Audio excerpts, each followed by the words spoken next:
Selamat pagi Misteri dan Seralan, nama saya Patricia Jeritan dari kelas 9 absen ke-19. Hari ini saya akan menjelaskan tugas PPKN IPS saya, yaitu perundingan Renville. Selamat menonton. Pertama-tama, apa itu perjanjian Renville?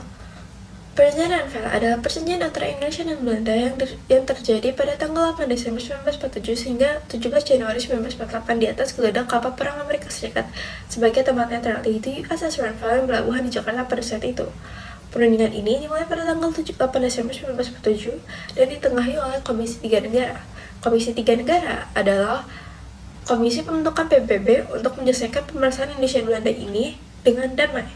Nah, Komisi Tiga Negara ini terdiri atas 3 negara, yaitu Amerika Serikat, Australia, dan juga Belgia. Perjanjian ini diadakan untuk menyelesaikan perselisihan atas perjanjian Linggarjati pada tahun 1946. Perjanjian ini berisi batas antara wilayah Indonesia dengan Belanda yang disebut garis Van Mook. Perjanjian Renville dilatar belakangi oleh agresi militer Belanda yang pertama pada tanggal 21 Juli sampai dengan 4 Agustus 1947 dan melanggar perjanjian Linggarjati.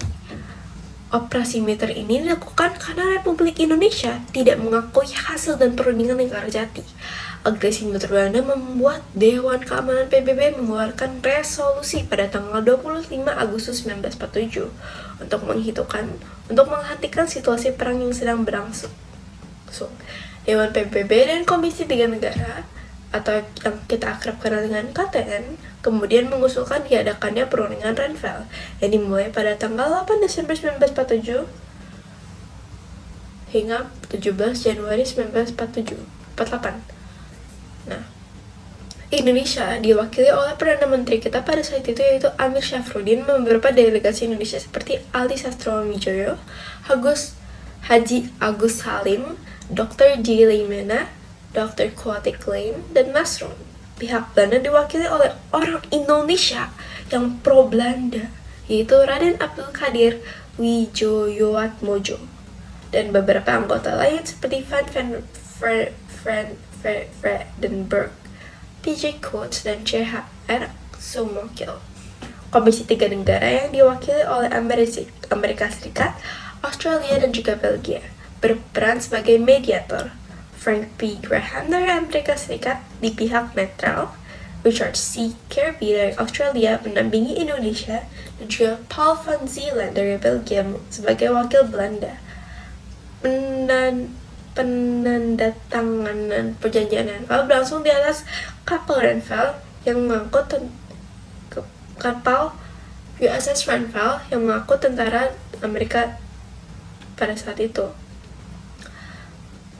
Perjanjian Renville ditandatangani pada 17 Januari 1948. Nah, setelah disepakati pada tanggal 17 Januari 1948, perjanjian Renville memuat beberapa persetujuan, yaitu yang pertama adalah Belanda hanya mengakui Jawa Tengah, Yogyakarta, dan juga Sumatera sebagai bagian wilayah Republik Indonesia. Lalu yang kedua adalah disetujuinya sebuah garis demarkasi yang memisahkan wilayah Indonesia dan juga daerah pendudukan Belanda, dan yang dikenal sebagai garis Van Mook. Yang ketiga adalah TNI harus ditarik mundur dari daerah-daerah kantongnya di wilayah pendudukan di Jawa Barat dan Jawa Timur. Pemilihan kapal USS Renville adalah karena Amerika Serikat di pihak yang netral, sehingga pemilihan kapal USS Renville adalah pilihan yang tepat. Nah, terima kasih telah menonton video saya hari ini. Sampai jumpa.